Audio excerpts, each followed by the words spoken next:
started. Hello, welcome everyone to Truth in Accounting's conversation on the financial state of our nation's 75 largest cities. Today, Sheila Weinberg, founder and CEO of this amazing organization, is joined by our special guest, who is a heavyweight in government operations and public finance. Mark Funkhouser holds a Ph.D. in public administration and urban sociology. He teaches at Tulane, and he has served as mayor of Kansas City, so he knows of what he speaks. He is also president of Funkhouser Associates, which is a consulting firm that specializes in helping public officials and their private sector partners create better, more fiscally sustainable communities. What an important mission. Thank you, Mark, for being here. Thank you, Sheila. Thank you for being part of the conversation.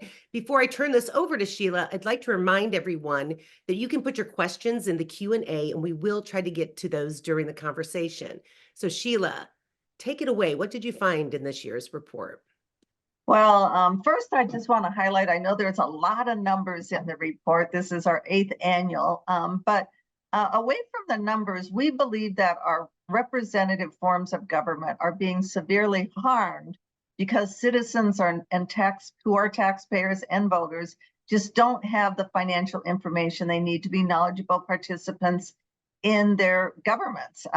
Taxpayers and voters in cities throughout the country are being told that their city budgets are balanced. We found in our study that all the cities we studied, the 75 most populated, do require the balanced budget, but the cities, most cities continue to accumulate debt despite these balanced budget requirements. And I always ask people, would you advocate for different tax and spending policies if you knew that the city's budgets weren't truly balanced? Or would you even make different voting choices if they knew the city's budget really wasn't balanced? So that's why we believe our representative forms of government are harmed. That's why we produce the report to provide a more accurate picture of the government's finances. In this year's report, we found, again, even though 75 cities have balanced budget requirements, 53 of them did not have enough money to pay their bills. They had accumulated in total $288 billion of debt. This is despite the fact that they continue to receive and spend COVID money. In fact, we found that the COVID relief funds were mentioned sometimes as many as 50 times in the report that, yeah, we got this COVID money and here's how we're spending it. As the economy opened, we did find that governments are taking in additional tax revenues. But unfortunately, these economic gains are being offset by increases in pension liabilities. And the largest part of in large part, these pension liabilities are increasing because the market value of their pension investments are decreasing. I always find it humorous when the stock market takes a hit, and some people go, well, thank God I'm not in the stock market. Well, guess what? As a taxpayer, you are in the stock market because these pension plans have money invested in the stock market. And so you do take a hit when the stock market goes down. Over the last few years, in 2021, the markets were going gangbusters. 2022, the bottom dropped out, and now 2023, they're doing better. But this highlights the risk to taxpayers when their cities offer these defined benefit plans, because as the name says, the benefits are defined, they are set, no matter what the pension investments do. And hopefully, when these investments have to be turned in to pay the benefits, the market will be doing well. Otherwise, they might go to the taxpayers and ask for the more taxes to cover these benefits. We do have sunshine states. These are states that are ahead of the game. We did find cities, cities. The top 5 sunshine cities are Washington, D.C. with a per taxpayer surplus of $10,700. Irvine, California's Nix, Plano, Texas, Lincoln, Nebraska, and Oklahoma City are after that. But on the negative side, we did find our 5 bottom sinkhole cities. New York City still is at the bottom of the pile with a per taxpayer burden of $61,800. Chicago per taxpayer in order to get the Treasury in balance and cover all the debt it's already accumulated. We're not talking about future debt. This is debt they've already accumulated. Each taxpayer in Chicago would have to send $42,900. Honolulu, Philadelphia, and Portland round off our bottom five. We do still find that the pension plans are woefully underfunded. In private sector, if your pension fund is less than 80% funded, then the federal government asks you to set up a plan, consider reducing benefits or increasing contributions. That 80% mark is high for cities. We found that the cities only had 75 cents set aside for every dollar of pension benefits promised. And but that actually is good news on the retiree healthcare side, because most cities handle their retiree healthcare benefits on a pay-as-you-go basis. So they don't have any money set aside to pay those. Future taxpayers will be paying taxes to pay for retirees' healthcare, and those retirees might not have ever even worked for them. We found that the cities only have cumulative 17 cents for every dollar of retiree healthcare benefits promised. Again, you can go to our Data Z website and just look at your individual city, or get the full report on our truthinaccounting.org website. And remember, we're here to make this a little bit more conversational. So we would love to hear your questions. And I will start off with a question to Mark of, what did you find, did you find anything surprising in our report? Well, I did, but before I answer your question, Sheila, I just want to thank you for having me on today on this webinar, and for the work that you've been doing over the years. I think that Truth in Accounting has been a very positive force in government accounting, and I think you have kept issues alive and kept GASB, the Governmental Accounting Standards Board, and others sort of moving forward on these issues. And I think that you got a fairly big win with the Financial Data Transparency Act that was passed last year. So congratulations. Yeah, Thank you. As grim as things can look, they would have been worse if you hadn't been doing what you are doing. So thank you. When I look at at your report, there were some surprises that came across. One, I'll just mention right off the top. As I went through the individual city pages and sort of scanned them, I was surprised to find Cleveland in fairly good shape. They got a B from you, and you folks are hard graders. And when you consider that in Cleveland, 30% of the folks are in poverty, and it is not a high per capita income, I think what the lesson there is that regardless of the wealth of your city, I'm sure that the per capita income in some of these cities like New York is higher than the per capita income in Cleveland. But so regardless of your wealth, if you manage the money well, you can do okay. This is not just it is a matter of how well you manage the money. And one of the things that has been a mantra of mine for decades is you can't take care of the people if you don't take care of the money. You have to manage the money well. So that was a surprise. I've been like many others, I've been watching the fortunes of Detroit ever since they had that huge bankruptcy. And I've felt that they were doing better. And your report shows that, yes, they are sort of clawing their way out of the hole that they were in. They have had 5 bond upgrades in the last several years.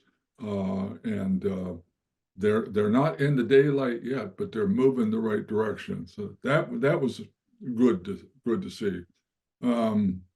Something that I'll just highlight, people have asked me when I've talked to them about the report, I say only one city got an A, and they say, who was that?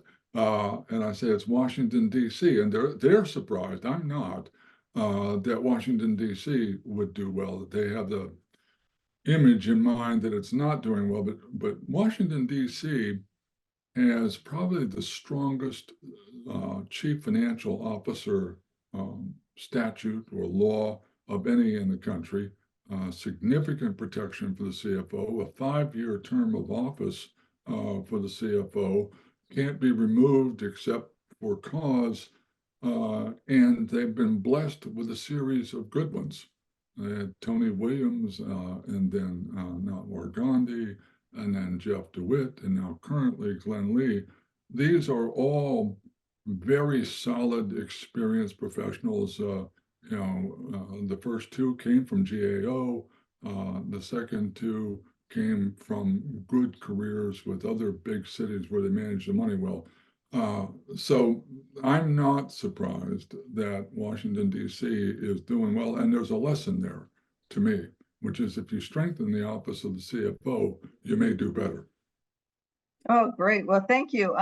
In relation to our grades, we do our grades based on the balanced budget requirements. So we sort of think, well, if you meet your balanced budget requirement, you are passing, and therefore you shouldn't be in debt. And if you don't, then we give you a D or an F. Also, we started actually doing the grading to counter the bond ratings, because I was naive, like I think most people are, that I assumed that the bond ratings was an overall financial grade of the government. And then I found out, and that's what most elected officials see, when we have a bad grade for them, they're like, how dare you have a bad grade? We have a good bond rating. We're looking at the risk to the taxpayers, that they're going to have a tax burden. And correct me if I'm wrong, let me hear your understanding. I love your understanding of it. Is, as far as I understand, the bond rating is really a grade on the risk, whether the bond's going to get paid. And don't the bonds get paid out of the first tax dollar collected? So unless all your taxpayers run away from you, you probably are going to get a pretty good bond rating. Am I looking at that correctly? I think you largely are. I mean, it's going to vary depending on the specific covenants of the specific bond. But yes, it is a very different perspective. It's also not a forecasting kind of thing. When I would tell people in Kansas City, for example, that we needed to do this or that to protect our financial condition, they would say, well, we're a AA city and we've always been a AA city. So what are you talking about? We're in good shape. Relying on the bond rating is like waiting till you hit a tree before you decide to tap the brakes on the car. I mean, when your bond rating goes down, that means you have already messed up in a very big way. Well, that's late. You want to know. You'd like to avoid the tree. Oh, definitely. You did mention other data points like medium income. And we did find that people do sort of like, well, yeah, you're just looking at the finances of the government. What about other data series? And that is why actually we started the Data Z website, because we were like, oh, okay, well, let's compare our data to other data that's available. And we couldn't easily find that. So at Truth in Accounting, we always do the hard work. So we created a website that has more than 700 data series. So you can look at our grades, but you can also look at education, demographic, economic, just and other financial data. Where you mentioned crime during our pre-conversation, there's crime data there, education data, healthcare. So if people want to compare their city or state, there is create your own chart feature, which is a lot of fun to work with when looking at the states, and not. So you don't have to just count on ours. You could use ours as one of the many data points that you use. I believe, correct me if I'm wrong, Judy, but I believe you have some questions for the audience, which we'd love to take. I do.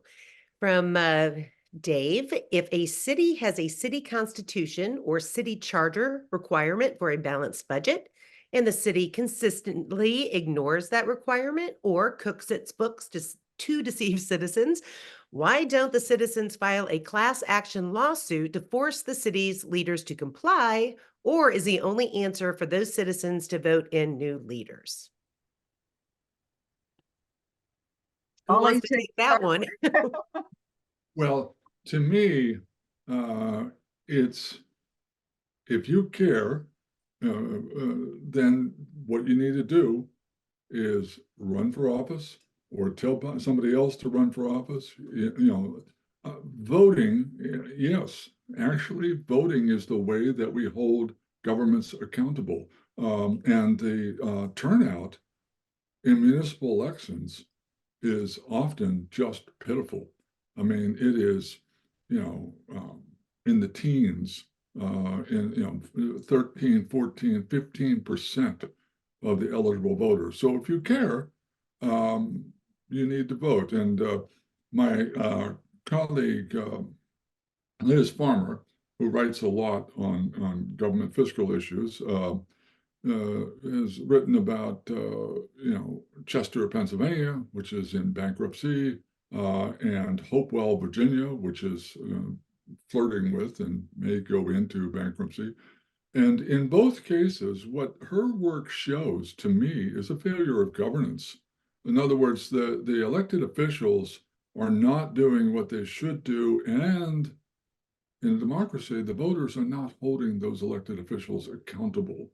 And so, that, sure, you could sue them. What you would probably find is that there's, they're using a cash basis of accounting, which I know Sheila and her crew have talked about a lot. It's not the way you should necessarily do this. And so that would be more difficult to me than getting responsible people to run for office. And basically, you get the government that you vote for. And it sounds like because there are so few, in essence, voters, that if you had this particular issue, which I hope is near and dear to everybody, but if you really care about it, you could make a huge impact on those elections because there's not that many people voting in those elections. Well, yes, I believe that's absolutely true. And I'm smiling because when I decided to take an early retirement as city auditor and run for mayor because I thought the city was on a reckless financial path, and the pundits, the powers that be, and so forth, basically hooted in derision. Who does this bean counter think he is? And he's going to, tell voters all this bad news about the government, and he can't possibly win. And actually, I ran on a platform of improved fiscal responsibility. I thought that the Great Recession was going to happen before it happened, and I was right. Yeah, I won. I mean, so I believe that you're exactly right. The turnout is so small, and the number of sort of committed individuals is so small that you could make a difference. And the other thing, they say that it takes $1 million to get elected in Kansas City, and I succeeded in doing that on about a third of that. So, it is doable. And you look around, and I, in my current work, I interview lots of elected officials and mayors. I have a great deal of respect for that job. It's very difficult. And a significant number of them, I always ask, so what led you to run for office? And basically, they say, I looked around for somebody to do the job and I couldn't find anybody, so I did. Good. That's exactly right. Now we kind of focus on that. We really believe that the taxpayers just don't have the information they need to be knowledgeable participants. But what about the elected officials? Do they have the information they need? Often, no. Often they don't. Partly it's because of the way we do the accounting. The cash basis accounting is, it hides liabilities and future liabilities.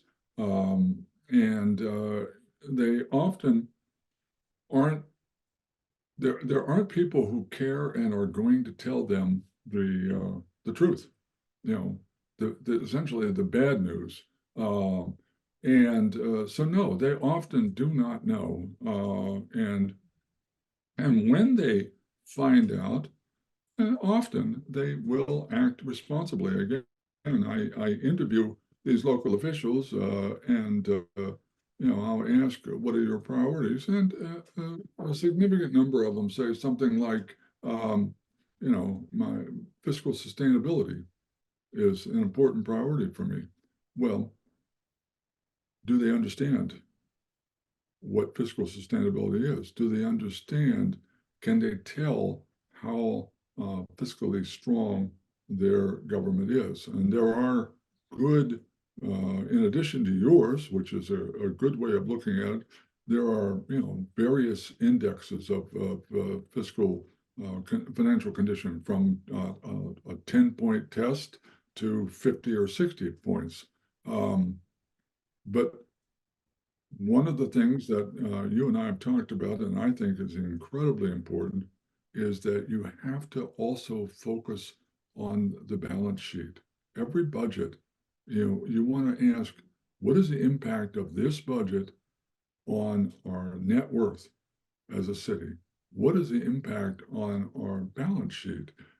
It's incredible to me the amount of energy we spend on the budget and then basically walk away and think we've done the job. And no, what is the what is the financial impact of this budget, and how much of this budget do we actually do? How much, I mean, the budget is often adopted months ahead of when the fiscal year starts. And so it's what we think we're going to do maybe next year. And so paying careful attention as it rolls out is incredibly important. One of the things that I hope comes out of the Financial Data Transparency Act, and by the way, we're putting a playbook out on that. I think it's on the website as we speak. I think we launched today.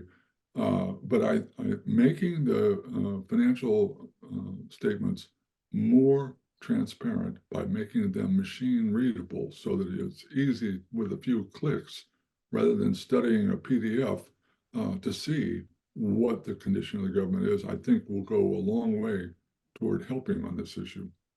Yeah, and thank you for mentioning the Federal Data Transparency Act. And what it would require, as you alluded to, is that the governments would have to put their data in machine readable format. Corporations, the SEC has required them to do this for years. And obviously software companies have come out and take a look at that huge database. It's created a huge database of corporation data, and you can, quote, easily compare corporations to each other. It's their revenues, their liabilities, whatever. But for some, and I think that started in 2009, correct me if I'm wrong, but governments are still, as you say, issue PDFs.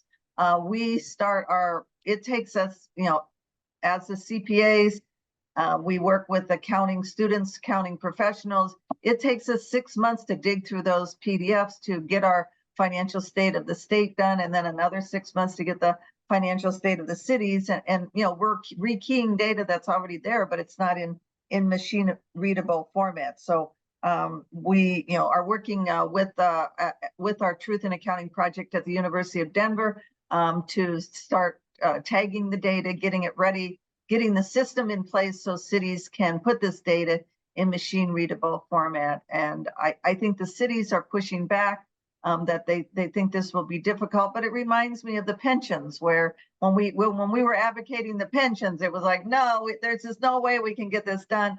And it seemed like it was a pretty seamless, once they required them to do it, it was pretty seamless. And I think also that once the data is in this machine readable format, it will become easier for the governments And also, I think it will help their bond ratings because people will be able to, it will be more transparent. Judy, did you have another question for us? I do. This one is from Chris. I noticed my city uses an estimate of return of 8% for the pension funds. What is a reasonable standard? I think Dallas assumes a 6% return, for instance. Well, this is the object of a whole lot of debate and discussion, but I would never go for 8. 8 is way too high. If you want to be careful and conservative, yeah, 6, 5. Some people say that it should be what is called the risk-free rate of return, which is equivalent to treasuries. The reason that people use a high rate of return is that it allows them to contribute less from the government's budget. There are basically 3 sources of revenue for a pension: a defined benefit pension, the employee contributions, the government's contribution from the taxpayers, and the return on investment in the market. And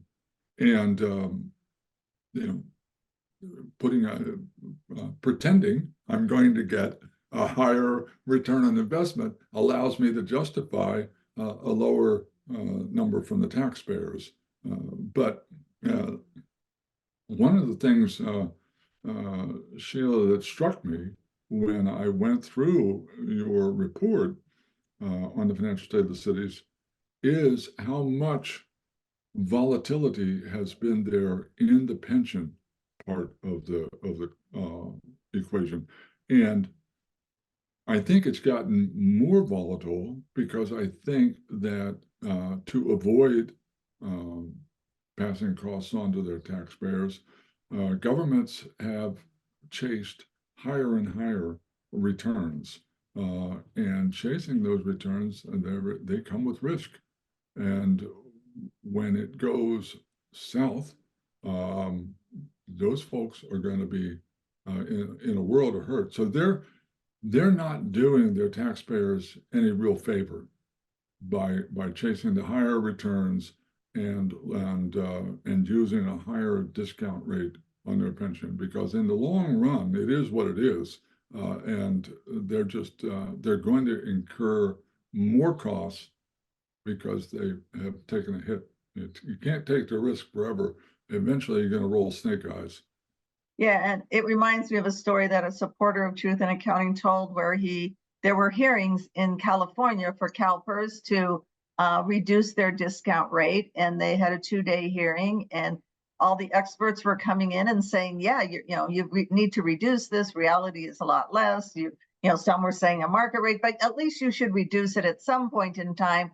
And the last person to testify was their state financial person, and said, "Well, yeah, even though all you legislators agreed now that the discount rate should be reduced, did you know if you reduce that, it's going to increase your contributions?" And all the legislators got up and left. They were like, "Okay, we're not going to reduce that rate."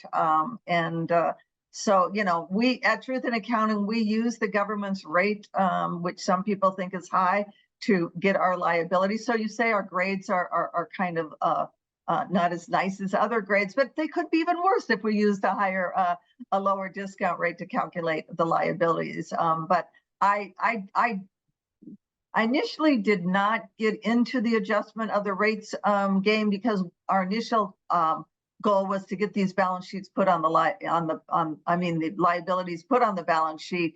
And if we adjusted the rates, then we would go into the government, say, "You need to put X billions on your balance sheet," and they'd be like, "Well, how did you calculate that?" And then we'd say, "Well, we adjusted the discount rate," and then we'd get into a discount rate discussion, and it's like, "No, I just want you to get it on your book." So we walked away from trying to adjust that and do use the government numbers. Judy, did you have another question for us? I do. This one comes from Chris. How should TIF be accounted for in budgets? Omaha is taking on a $3 billion TIF nominally for a streetcar. Well, tax increment financing, TIF, it was a significant part of the issue in Kansas City. Kansas City does a lot of tax increment financing.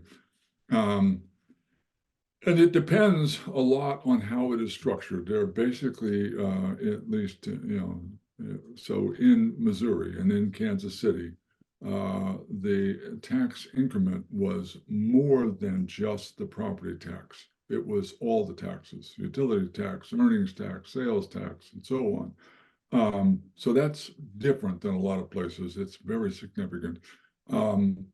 And so then the sort of a standard TIF would be 50% of the increment. So the increase in value, increase in tax base, 50% of that would go to the developer and 50% would come to the city. And then we did what we call a super TIF, which meant 100% would go to the developer.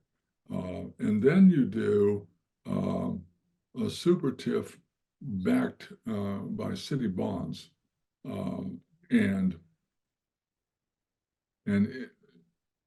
so there are varying degrees of when you say you're going to how should you account for TIF. In the case, Kansas City's Power and Light District was a super TIF, is a super TIF backed by city bonds. So the city issued something like $250 million worth of bonds, which was supposed to be entirely paid off by the income from the Power and Light District that was being created. And so you have 250 billion or 250 million on your books, one way or the other. And some people will say, well, that's not, you're not legally on the hook for that, but yeah, you try defaulting on it and see what happens. There's something called a moral obligation, which I learned about the hard way early in my years in the Tennessee State Auditor's Office. I bought the argument that, well, they're not legally liable. And I had it explained to me by the then comptroller that, no, actually, they still have to pay them. So if you, in the case of Power and Light, for example, you would have had to be hallucinating to think that the debt service, which was about $15 million a year for 23 years, was going to be paid. We were going to, as one of my auditors said, you have to sell an awful lot of cheeseburgers to pay for that. And in point of fact, it didn't. It covered about 5 million. So about 10 million a year come out of the city's general revenue to support those bonds. And that holds aside the cost for say, increased police protection, increased sanitation, increased fire response, EMS response. So when you look at, a TIF project and you say, well, if it's successful, what are the costs to the city? If we do, in fact, generate more traffic, more people, and so on and so forth, and there's almost no recognition of that cost. So the short answer to your question is it really depends on how that particular TIF is structured, but it can be a significant drain on revenue. We found, I audited the TIF thing over and over in Kansas City, and we found significant errors always in the same direction. Revenues were overestimated. Next question, Judy. Okay. So in Oklahoma City, there are two gentlemen, Frank and Mike Crawford, who developed a tool they call the Performeter. It uses a government's financial statements to calculate a series of indicators of government's fiscal health. Their tool predicted Puerto Rico's financial collapse 18 months before it happened. Are you aware of this tool? If so, what do you think of it? Yes, I'm aware of the Crawford brothers and their tool, and it is one. I think I mentioned earlier in this discussion. There are a number of different measures of financial condition, and that is one. I won't I don't really know how good it is. It's not one that I've used, but yes, again, they're well known in the business, and I don't have any reason to doubt that their tool is a very good one. Now, a question I have is that the governments, some of them have, quote, rainy day funds, which, having money aside is good, but I think a lot of times they promote those rainy day funds as that they have all this extra cash. For example, California has a big rainy day fund, but they have $250 billion of debt. So can you really, so I question those. But then they went into COVID, and all of the cities and all of the states had to, for lack of better term, be bailed out by the federal government.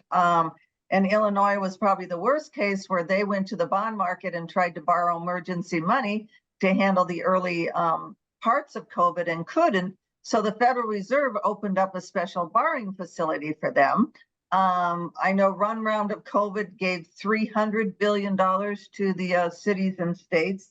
But we're mentioning the flaws in their budgeting process, that they're using this cash basis, which the IRS doesn't allow a corporation that makes more than $28 million to do their financial their tax return that way. But we have all these governments that are making millions, hundreds of millions, billions of dollars. They're using this short term. Also, Josh Rao and I wrote an article about that the cities and states are not subject to ERISA. You'll notice that most corporations got rid of their pension plans because during the 70s, ERISA came on. They made that required them to report their pension liability, actually contribute to their pension liability and their pension funds. And most corporations at that point were like, oh, whoa, these are too expensive. We need to get out of this game. But the state and local governments aren't getting out of that game because they're not required to report them. It's better reporting now, but the biggest thing is they're not required to adequately fund them. So the question that I have is, I like states' rights. I'm not one for the federal government to get involved, but if say Illinois, is a notorious bad actor, New York City's a bad actor, and the banks were too big to fail. Chicago's too big to fail, isn't it? So isn't the federal government going to have to step in, and maybe should the federal government try to have some preemptive adjustments that, no, you do now have to apply to ERISA. You do have to start doing your budgets better. Is that a possible solution? Well, it depends on who you talk to. I've done speeches. I did a speech, I think, at XBRL's government finance conference last year, where I believe that for a number of reasons,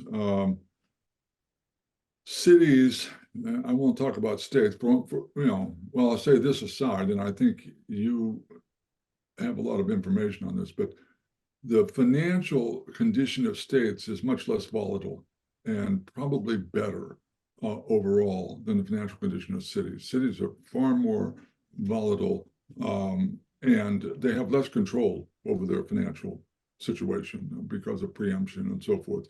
Having said that, I think there are an awful lot of cities who simply are not going to be able, over the medium term, to meet their responsibilities, particularly, we've talked a lot about pensions, but infrastructure. Infrastructure is a huge, huge problem.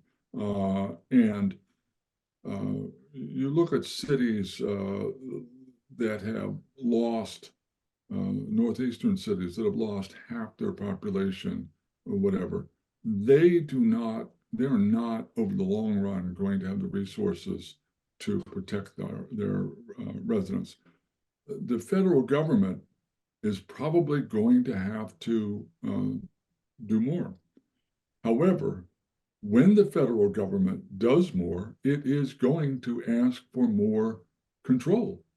Just, the people who were screaming about the FTTA, in one of the earliest pieces that I wrote about it, I said, well, buckle up. There's more coming where this came from. You've received trillions of dollars from the feds. Did you think it was free? No, it's not. And some of these things are literally forces beyond the control of the local government. In some cases, they are not. The local government has been poorly managed, but we're not going to let. I don't think we're going to let American citizens be poisoned by their water and so on without some intervention. One of the things that Liz Farmer wrote about Chester and Hopewell, Virginia, is that the state has stepped in to exercise oversight and control. And sometimes that doesn't go well, but it's going to happen. And what I wrote on LinkedIn about that is, I believe that cities ought to control their own fiscal fate. But if you drive the car far enough into the ditch, the state's going to take the wheel from you, and you'll deserve it. I mean, so, it's, yes, eventually, I believe this, I believe that the feds are going to have to do more. And when they do more, they are definitely going to require more controls. I mean, if you look at the CARES Act and then ARPA and then the Inflation Reduction Act and so forth, each one of those, the amount of reporting and control stepped up. With CARES, money just showed up in the account. I mean, treasurer looked one day and the bank account had a few million more than it did yesterday. But then each one, so that now the Inflation Reduction Act and so forth, the Infrastructure Investment and Jobs Act, those have significant reporting requirements now, including for outcomes. So you have to not only report how you spent the money, but what happened as a result of it, and how did what happened as a result compare to what you said it would be. And in my conversations with local government folks, they recognize, in some cases, they're reluctant to take the federal money because of the significant costs. And in other cases, they're figuring out how to do better. For example, if one small city can't afford a full-time grants administrator to really pay attention to all this and do the reporting correctly, then maybe 2 or 3 cities or a city and a county can band together and cover the cost of the grant administrator and share his or her services among them. That sort of thing, which is, you mentioned the number of jurisdictions in Illinois. You look at a place like Pennsylvania, there are thousands of local governments. And in our work in Pennsylvania, we found, for example, little tiny borough of Dormont had a financial debacle. The lady that was running their accounting was keeping a lot for herself. And in order to fix it, they needed to have better segregation of duties, and they needed to have more sophisticated accounting software. And so they went to the neighboring city of Mount Lebanon, which is bigger and wealthier, and they worked out a deal, a partnership, where Mount Lebanon helps Dormont do its financials. Well, that's a win-win. That's the kind of thing that if you push these governments hard enough, they'll find a way.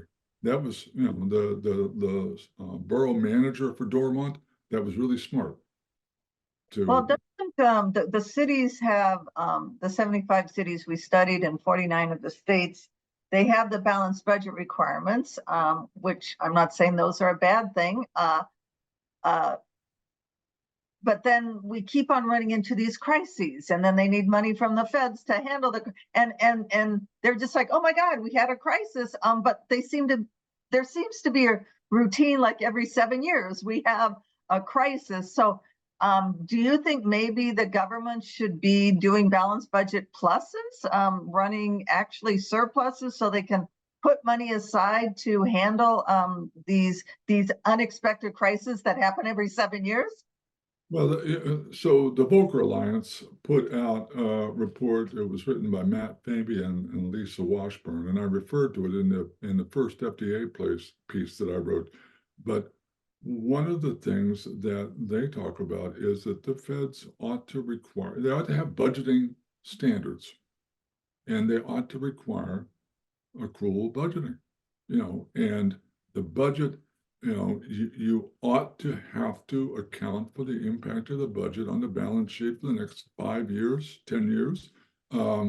So one of the reasons why these crises occur, for example, I talked about infrastructure. It wasn't until GASB 34 in 1999 that we required governments to account for their infrastructure at all.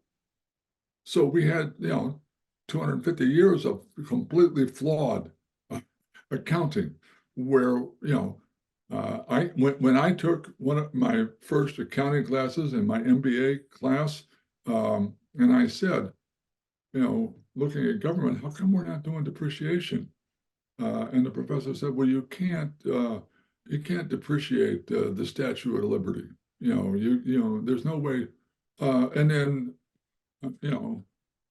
2 years later, 3 years later, we spent $200 million repairing the Statue of Liberty so it didn't fall down. Steel rusts, concrete deteriorates, and government doesn't get an exemption from those laws of physics. So we should have been accounting for this stuff, and so we have all these costs on our books. You hear routinely, particularly about older cities in the Northeast and Kansas City in the Midwest, where we have sewer systems that are 100 years old. Well, obviously we haven't kept up. We have, and so I look at the FDTA as the third of three big positive changes. The first was GASB 34, where we finally said, okay, fine, we're going to account for the cost of capital. The second was GASB 87, where we said, okay, fine, now we're going to account for pensions. They are a real obligation, and they should show up on the balance sheet. And now the FDTA, we are going to make your reports transparent and easily searchable and easily comparable. We ought to be able to compare Kansas City and Pittsburgh and Cincinnati and look at the net worth of those cities across the board easily. Yeah, you can do that to a little extent using our data Z, but there's obviously a limited number of data. There's 700 data series, but that's limited. And at Truth in Accounting, we have pushed what the acronym is fact-based budgeting, which is, full accrual calculations and techniques. Part of that, as you mentioned with the balance sheet, is that it would also require you to, okay, if this budget we'll let you calculate the budget any crazy way you want to, but if it passes, give me a pro forma income statement, give me a pro forma balance sheet. What's going to happen to our financial condition if this passes? Judy, I see we have even more questions. I could just talk to Mark by myself, but I can do that offline. So let's give our audience a chance for more questions. Excellent. From Dave, we have, aren't the three most important performance measures for a government, number one, population growth, number two, growth in the number of businesses, and number three, growth in the number of non-government employed citizens? Well, growth is better than decline. Yes. But I don't think those are those are not the measures that I would look at. I would look at resident surveys. There are a number of companies that do resident surveys for cities. I started doing resident surveys in Kansas City in 1989 and did it every year thereafter until I became mayor, and then I did it 4 times a year. So knowing what residents think and how much confidence they have in their government and where they're concerned is incredibly important. We ask a question in a survey, how do you rate Kansas City as a place to raise children? To me, that was a canary in a mine shaft. If they don't rate Kansas City as a good place to raise children, we're in trouble. And so I would look at resident surveys. I would look at the financial condition of the city, however it is measured, including with Truth in Accounting's measure. Yes, growth is good, but you could have a city of 20,000 people that gets better and better and better, and people love living there, and it's great, and it's not growing. You don't want decline. When you look at a city that has lost 20, 30% of its population or more, I mean, that's the reason cities like Detroit were in the trouble they're in, is they lost huge amounts of population. Judy, another question for us, please. Yes, this question is from Ted. With so much poor performance by government units, what is the incentive to do better? It's the same thing as we said before. It's governance. It's the ultimate accountability, the ultimate thing in American politics is elections. If people don't vote, then I guess they don't care. And if they don't care, then they're going to get whatever they get. So there isn't any way around that. I would push back a little on that, and I'll use my home state of Illinois as an example. So the governor, fortunately for him, has a lot of personal resources, and he used $100 million to get reelected. And in his campaign, he said that he balanced the budget. And now keep in mind, the cash basis way Illinois balances the budget, we call it political math here in Illinois. He balanced the budget by, as I mentioned, borrowing $3.2 billion from the Federal Reserve, by not paying all his bills. The actuaries tell him how much should go into the pension plan, and he shorted that by $3 to $5 billion every year. But he was able to convince the public with this massive campaign chest that yes, he had balanced the budget, he got reelected. So you're telling people to vote, but are they really knowledgeable to vote? Because all these governments are saying, we're doing fine, we're balancing our budget, life is good. That's what the press is for. The press is to tell them the truth. I mean, we have all kinds of press organizations now who tell you that their job is to hold government accountable. And yet they let that happen. That's one thing. The democracy doesn't work without strong media. The second thing is you ought not to be able to put unlimited amounts of your own money into a campaign. I mean, that just makes it an oligopoly. There has to be a different way of financing elections. Although it is also true that there are lots of times that people spend a fortune to get elected and it doesn't work. So you can have as many counterexamples there, but so the media have to hold. Too many reporters are financially illiterate. They don't understand the kinds of things that we're talking about here. It hasn't occurred to them. And one of the things that Dick Ravitch did, former lieutenant governor and one of the founders with the Volcker Alliance, is he set up a school, essentially a class for journalists on government financial responsibility. And 20 or 30 of them every year take this class on how to look at budgets, how to look at annual financial reports. But it's not a sexy topic that's going to get me a lot of clicks. And also, I have to think a lot. I talked to a local, I talked to a local reporter here, and I'm like, we've been bugging you about pensions for years. And he's like, we've already covered pensions. And I'm like, it's still a problem. And they're like, well, we just at first didn't understand it. And then we tried to understand it, and it was hard. And now it's becoming a crisis, it's still hard to understand, and people don't really want to hear about it. So why? And also the newsrooms are cutting staff.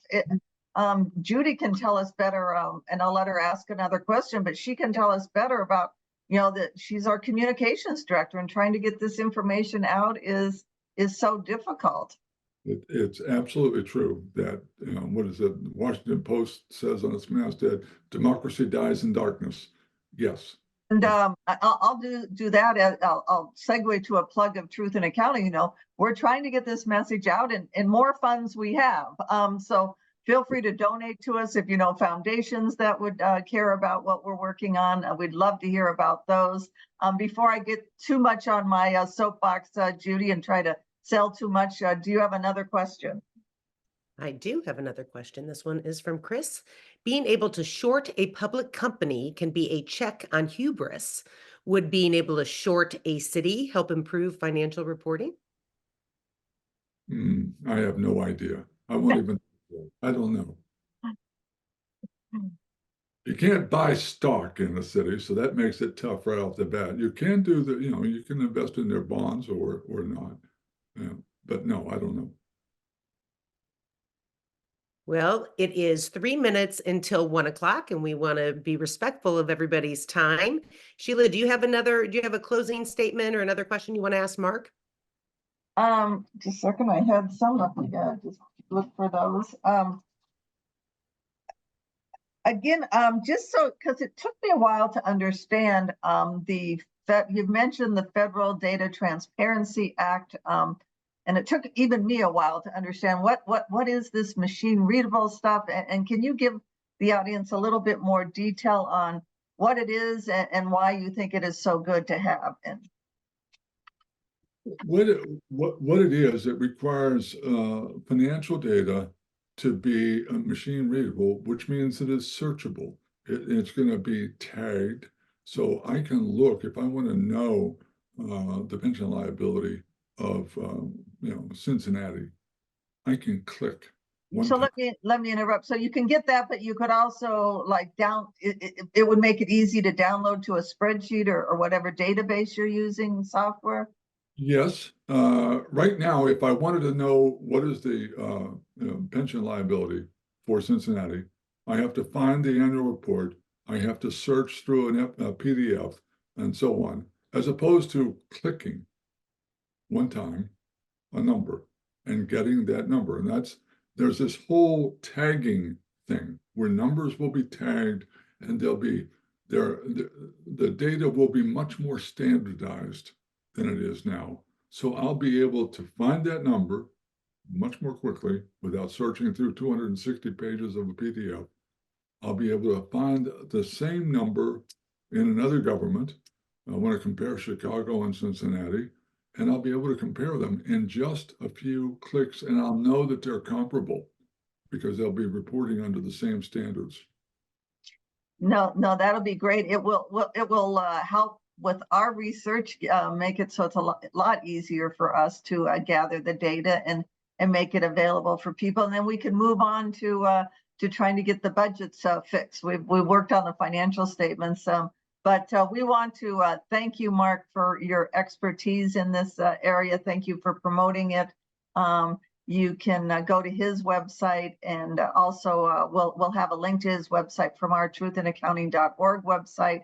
I urge you to go to that website. Look at your city's financial state of New Orleans, financial state of Chicago on our Data Z website. Just click on your city, and you can sign up for our newsletter from our website at the bottom of our homepage. And any contributions, we'd love to help get this message out. So thank you again, Mark. Thank you, Judy, for arranging this, and thanks to the audience for attending.